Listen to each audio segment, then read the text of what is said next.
everyone, and welcome back. It is the end of March here in Manitoba, and the sun now is feeling a little bit warmer, and I can imagine that everyone here is so pumped that spring is coming. I know I just got back from Mexico, and it's a rough transition to go from gorgeous sunshine and green spaces to white and trees that aren't quite blooming yet. But alas, the time unfolds, and before you know it, spring will be here. So speaking of Mexico, I wanted to chit chat today about a book that I read years ago when I was in Mexico. That's when I do all of my reading. I love it. I love learning. And so the book that I read was called The Brain That Heals Itself by Norman Doidge, who is also Canadian. And I think why I want to share it with you is because I think when I was at my most broken time in my life, around age 27, I thought that how life was unfolding was the way it's going to be.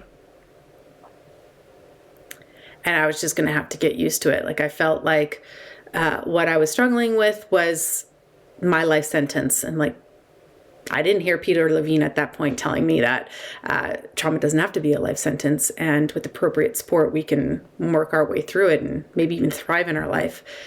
And so there are tools in that book that Norman Doidge talked about that I wanted to share with you, and some information, so that you too can perhaps consider that maybe where you're at right now in your life, maybe you're drowning in distress and you're just focusing on survival every day.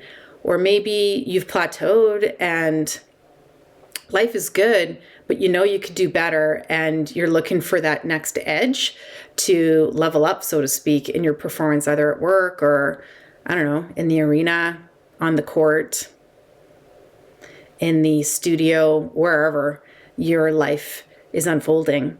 So I think where I'd like to start is maybe at the beginning. Before you're born, when you're growing in utero, your neurons are firing and wiring. And well, they're using the genetic material that your dad and mom gave you, which you don't have a choice about. The blueprint of it, you don't have a choice about. But that environment that you're growing up in utero, all the way through to birth, childhood, adolescence, young adulthood, middle age, the sunset years, all the way till death, your nervous system, those neurons have the capacity to fire, wire, change, grow, build, prune, constantly evolve and change until there is no more life in your body, until that electrical current within your nervous system is no longer running. And I think that when we're stuck, we feel stuck there. We don't feel like there's any movement that can happen. And depending on how you're stuck and where you're stuck, there are options to plug in to that natural capacity for the brain to change, that neuroplasticity. And if you can fire that nervous system in a slightly different way than what it is right now, that's the edge that you need. And then it builds upon itself until, like the little engine that could, you're at the top of that mountain. And how you're arriving in your life is a little bit different than before you started.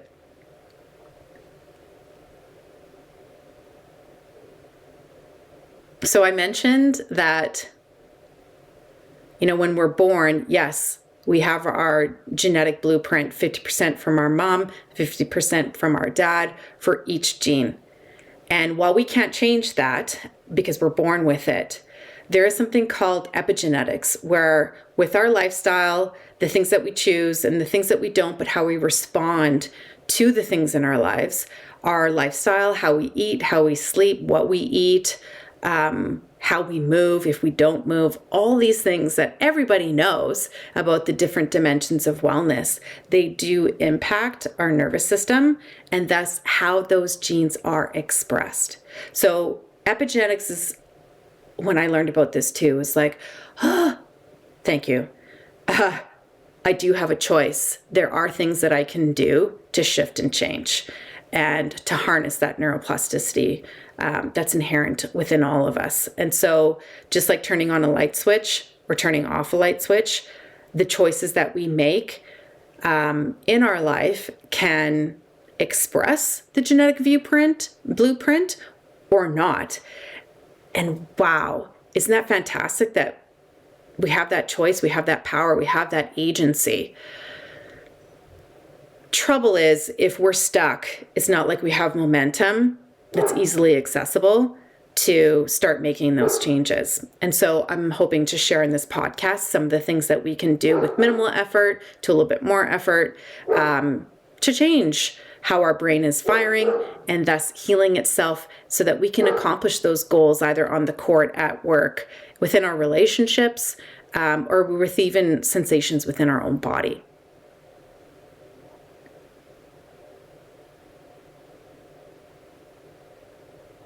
So as I'm on the beach reading Norman Doidge, The Brain's Way of Healing.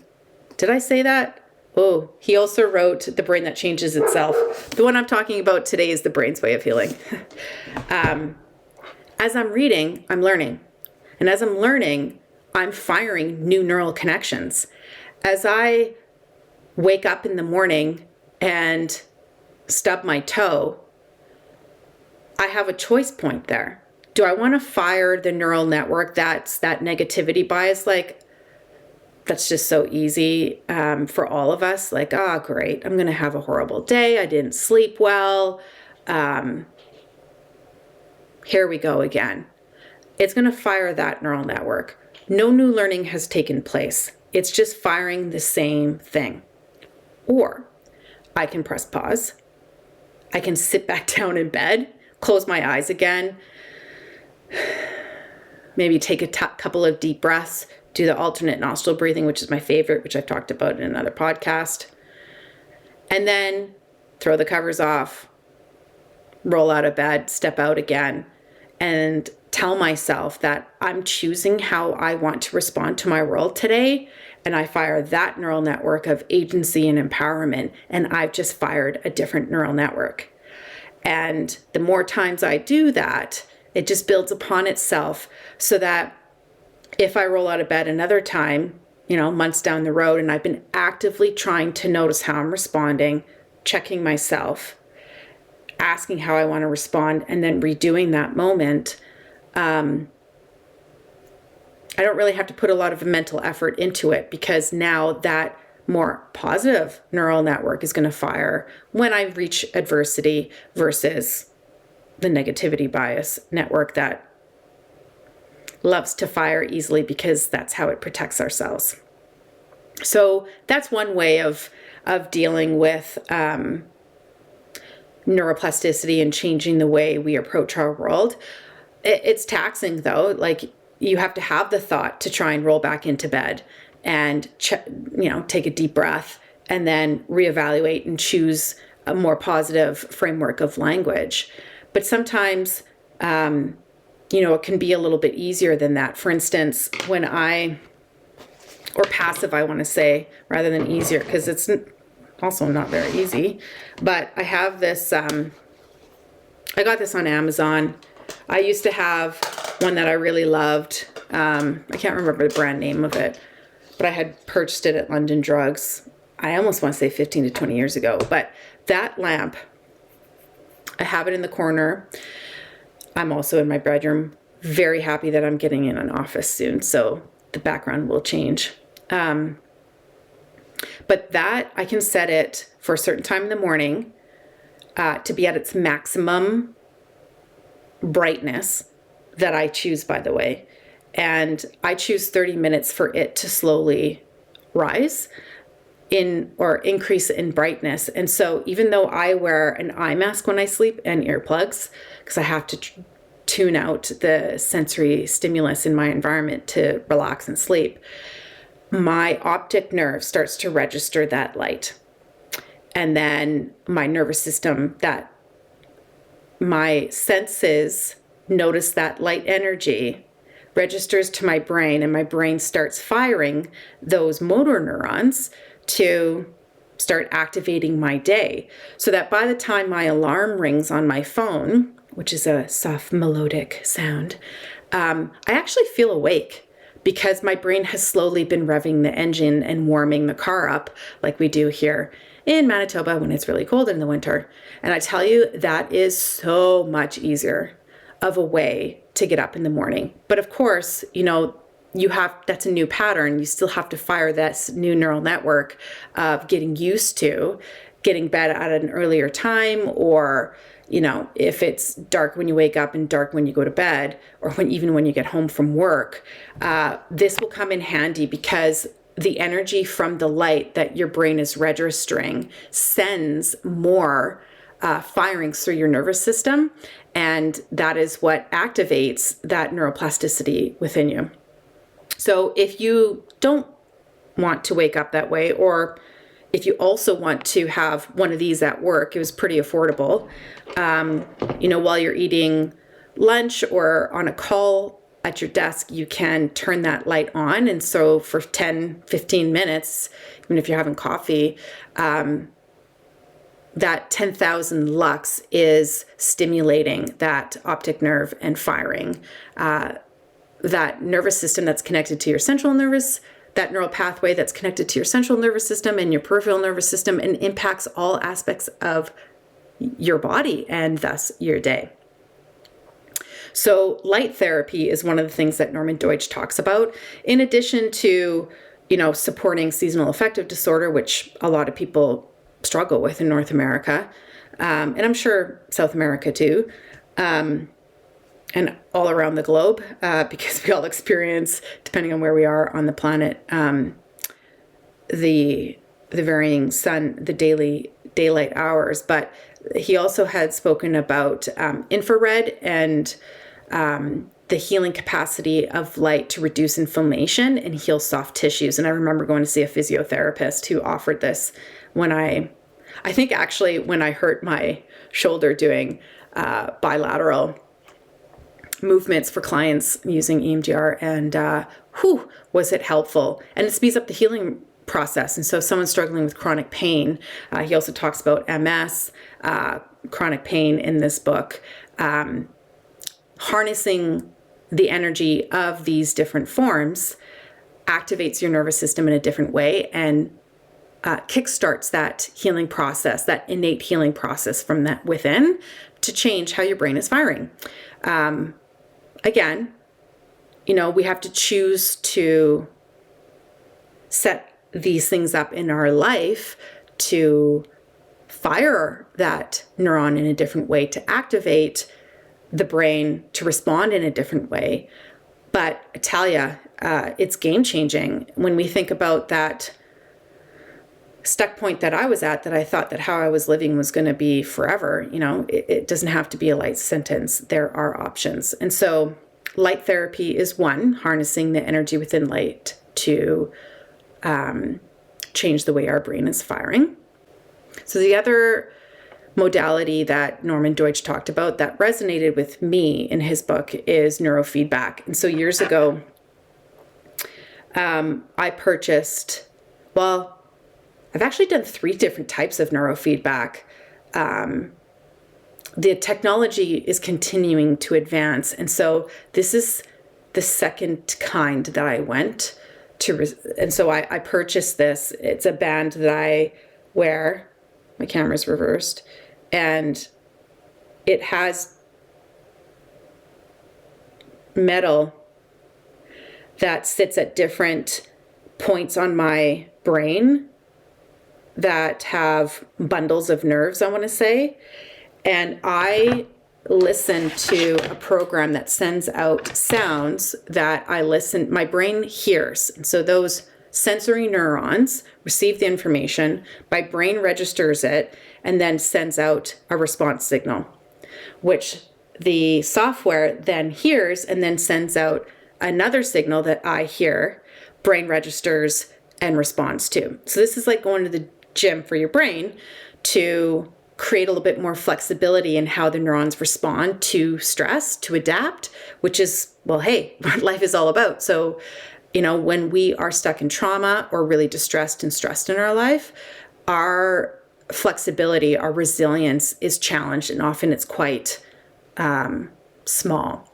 And so this is an easy way in a safe environment in my home where I can work out my neurons and how they're firing so that I can create more resiliency, so that when I'm out in the world and I'm met with stress, that my brain fires in a way that responds to that stress in a healthy way versus me needing to rely on the other methods that I used back in my past that supported me in surviving moments in time that don't match how I want to respond now. Knowing that, yes, I have a certain genetic blueprint, but what my lifestyle looks like leads to the choices I make and the life experiences that I have and how I respond in my world, and that's which neural network that I'm firing, my adaptive or my maladaptive. And I'd much rather choose a more adaptive response to my world now than the old automatic maladaptive response patterns. So neurofeedback has been and continues to be a very important part of my life, in addition to the light therapy, just daily things that I do. In addition to the cognitive reframing that I alluded to earlier in this podcast, to support that neuroplasticity, the brain's way of changing to respond to my world, to support me meeting the goals and living the life that I want to live. The last thing that I'll mention, there's so many things that he gets into, and he's an MD. There's no way I can talk about it the way that he does, but it offers hope. If you're struggling with anxiety, ADHD, body issues like MS, chronic pain, you name it, he goes into it. So the last thing that I wanted to talk about was movement. So we can change the way our body responds to stress, neuroplasticity, through all of our senses and the energy that comes through our senses. So we talked about light, we talked about electrical. Now I'm going to talk about movement. And so everything's energy in our world. And so when we move, we create patterns of movement in our body. And trauma is held in the body, especially with the early developmental trauma when there is no language attributed to an event. Our body remembers the response, the pattern of response that protected us in that moment. And like I talked about previously, the more we do the same thing over and over again, the more we think or feel the same way over again, how we arrive in our day every day in the same way creates patterns. Our brain just wants to be efficient. And once it's found a pattern, then it doesn't need to think and spend energy on that. It can think about other things. And so how we respond with our body creates patterns, organized patterns of response, that motor neuron response. And Feldenkrais created a protocol where practitioners who are trained in it can notice how you're moving, your posture, and support you through touch or just guided practices to move in slightly different ways so that those motor neurons within your body can create movement that is more efficient, that leads to more comfort within your own body, and perhaps maybe even more interoceptive awareness. Now that you're more comfortable in your body, you can be in your body and move your body in a way that supports those healthy lifestyle choices that lead to more adaptive states within your body, movement patterns between your body and the environment around you, and between people in your environment. And so, and any movement really supports neuroplasticity, right? Any movement really supports firing our nervous system. The question is, are we moving in mindful ways that support being in our body and choosing movement that feels good? Are we, let's think about all the senses and how we can harness that neuroplasticity, that capacity to change the way that we respond to our world. And I suppose it all comes down to being present, and being mindful about, how we're breathing. Are we taking rest? Are we actually resting when we're not doing something? What does rest even feel like in your body? How we're thinking, how we're feeling, how we're eating, like you name it. Anything that you do in your life is an opportunity to choose. To choose to not notice how you're moving through the world and just rely on those maladaptive patterns that helped you survive in the past, or finding entry points into pausing that automatic response. Just hold up. How am I feeling? What's going on? Okay, I'm feeling this way. What do I need? How can I make that happen with what's available to me in this moment? And perhaps maybe change the way that we respond in that moment than how we would have normally. And, if you have time, if you drive, listen to the Audible,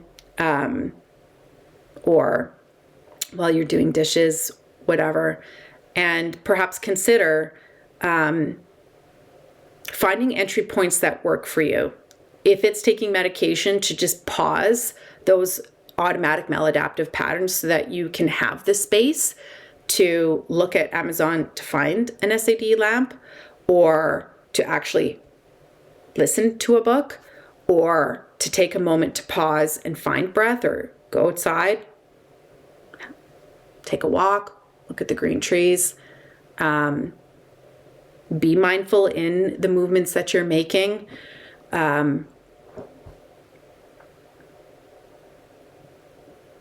Even just being quiet and not looking at your phone while you eat your lunch.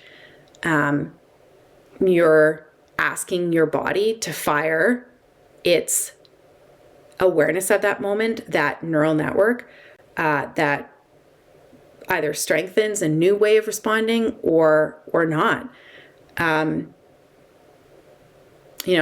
Other options that may not cost money is noticing what you're putting in your body. Neurotoxins affect the way our neurons fire. And thus, whether we're rewiring new networks or just firing the old maladaptive ones. And it impacts the way that the nervous system, it impacts the way our nervous system works. So what are neurotoxins? Caffeine, alcohol, fluoride, pesticides,